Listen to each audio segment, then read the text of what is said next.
Have you ever seen a man dance with the moon? A peculiar sight indeed. Picture this. The clock strikes midnight. The world sleeps as the silvery light of the moon paints the earth in a magical hue. But in a small town, a man decides to keep the night awake. Our man, let's call him Fred, isn't just any man. Fred is a character, a spectacle, a one-man show. The night is young, and so is Fred's spirit, fueled by the golden elixir we call whiskey. He's had a few, more than a few perhaps. The moon, being the only spectator, watches as Fred stumbles out of the local pub.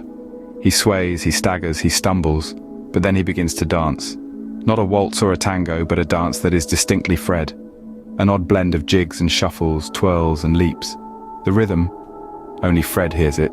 His dance is a ballet of chaos, a spectacle of uncoordinated movements that somehow come together in a poetic performance. He kicks off his shoes, tosses his hat into the wind and dances.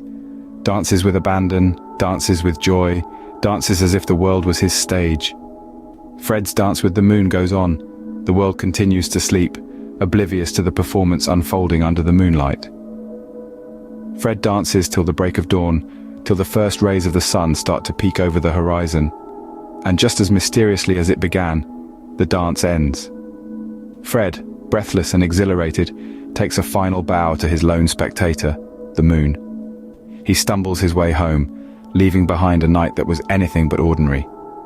As the sun rises, the world wakes up, none the wiser about the spectacle it missed. The town goes about its day, and Fred, our moon dancer, sleeps off his night of revelry.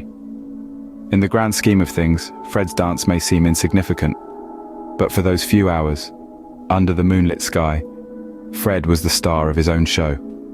A man who chose to dance with the moon, to celebrate life in his own unique, unapologetic way. A reminder, perhaps, that sometimes all you need to make the world a stage is a bit of spirit and a dash of whiskey.